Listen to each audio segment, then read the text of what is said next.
In 2024, 73% of Fortune 500 CEOs came from a non-elite background. Yet at boardroom tables everywhere, accomplished leaders still wrestle with feeling like they don't belong.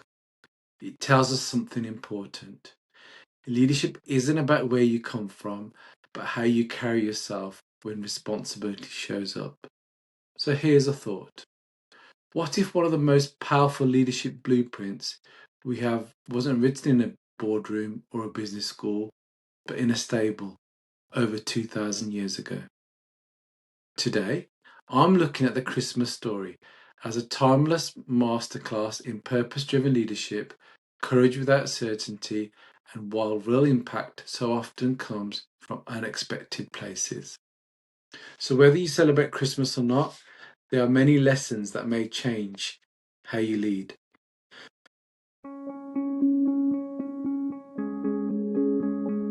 Welcome to the latest episode of Amit's Leadership Compass. I've always believed that the most meaningful leadership lessons aren't found in theory, they're found in stories, especially the ones we think we already know. The Christmas story is one of those. Yes, it's rooted in religious tradition, but the leadership principles within it are universal, familiar on the surface yet quietly challenging everything we associate with power, status, success.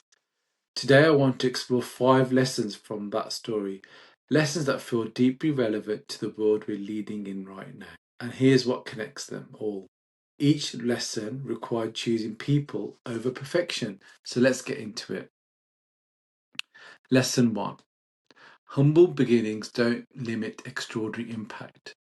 The story deliberately centers the overlooked, a carpenter's family, a birth in a stable, shepherds as the first witnesses rather than elites or decision makers. That wasn't accidental, it was a statement.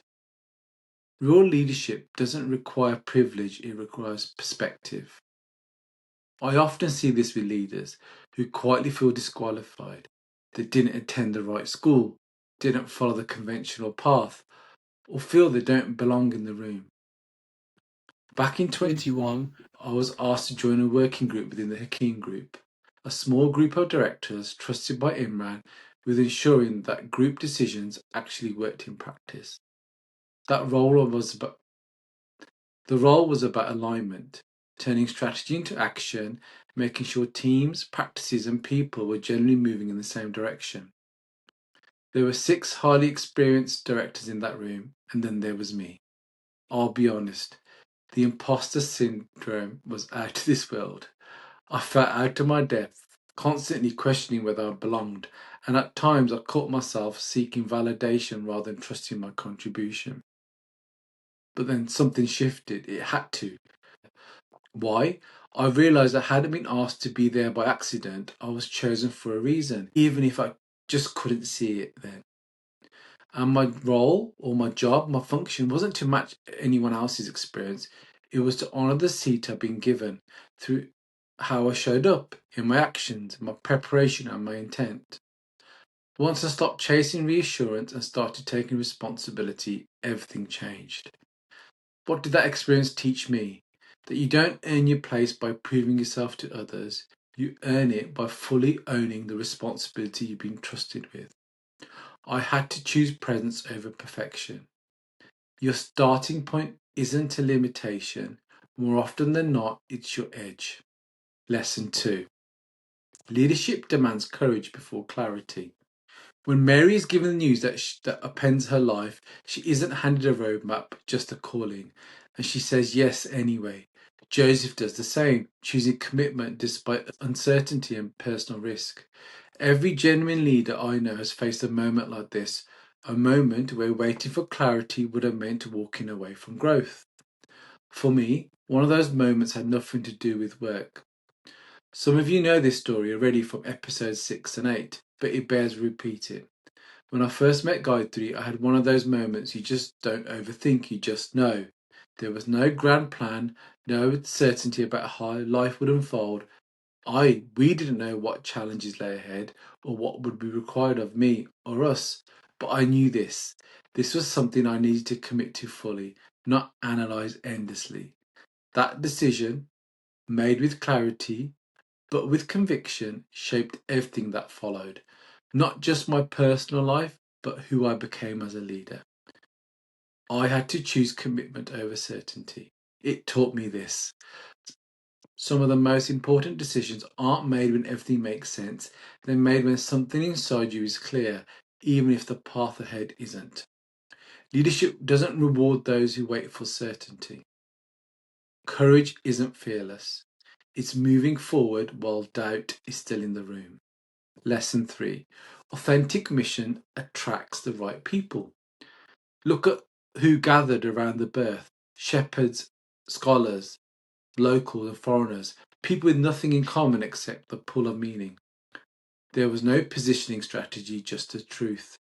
Leaders who chase approval often struggle to build real momentum. Leaders who want to anchor themselves in what matters tend to attract the right people naturally. This lesson takes me back to much earlier in my life. When I was in year 8 at secondary school, I really struggled to build relationships. I convinced myself that if I became the class clown, people would like me. I tried to earn acceptance by making others laugh, even by giving things away from my parents' grocery store.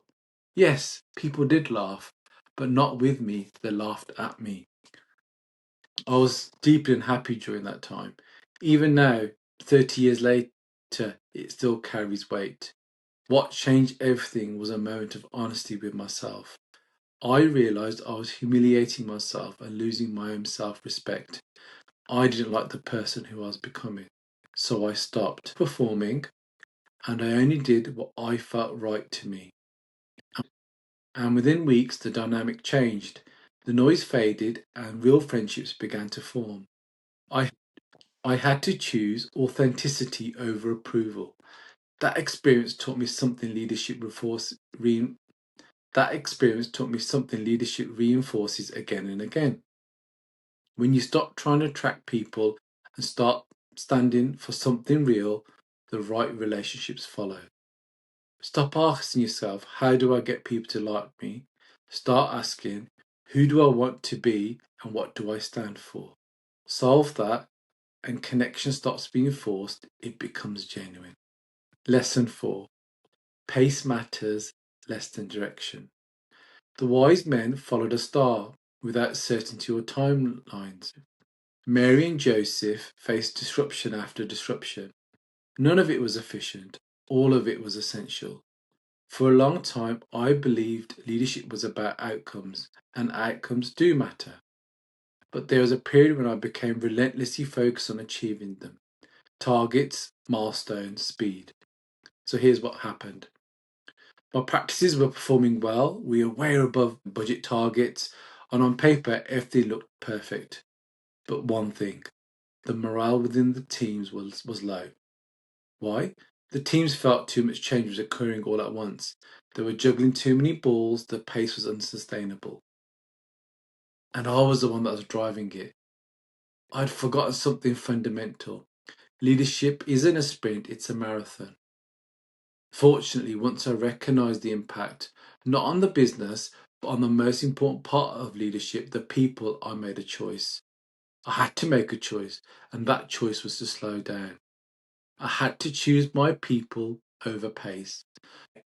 Not because we abandoned our goals, but because I recognise that how we get there matters as much as getting there at all. What that period really taught me is something I carry with me to this day. Leadership demands adaptability. Adaptability to context. Adaptability to people. Adaptability without losing clarity of purpose. Because leadership isn't about how fast you move, it's about whether you're moving in the right direction. If the direction of travel is right, pace can be adjusted. If it's wrong, speed only magnifies the damage. I would like you to pause just for 5 seconds right now and ask yourself, am I moving fast because it's urgent or because I'm afraid to slow down? The journey isn't slowing you down, it's teaching you how to lead better.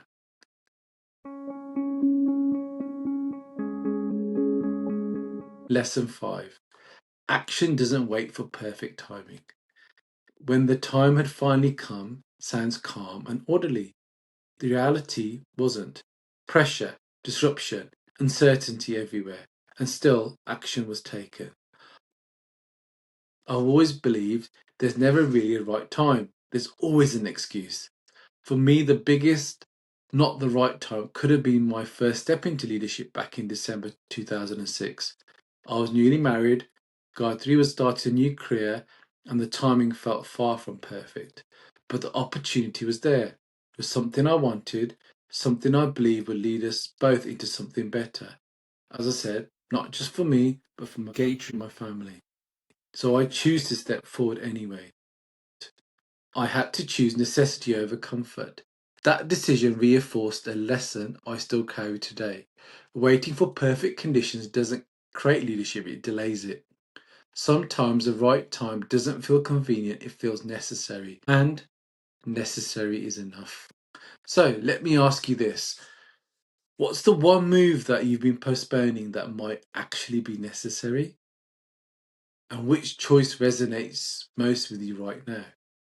Presence over perfection, commitment over certainty, authenticity over approval, people over pace, necessity over comfort. If you're a leader feeling out of place right now, I want you to know your different path might be exactly what your team needs. Please share in the comments if you're open to it. Your honesty might be exactly what someone else needs to hear. If this episode resonated, please subscribe, share, pass it on to someone who needs reminding that leadership doesn't start in boardrooms, it can actually start in stables. It starts with ordinary people making extraordinary choices. Because here's what I've learnt: leadership isn't about perfection or timing, it's about choosing presence, commitment, authenticity, people, and necessity every single day. As this episode comes to a finish, I want to wish you and those closest to you a peaceful and meaningful festive period. I'll be taking some time away to be fully present with those closest to me, and I look forward to reconnecting with you in 2026, refreshed, realigned, and ready for the next episode of Amit's Leadership Compass. Until then, take care, enjoy the break, and keep navigating your leadership compass. Thank you for listening.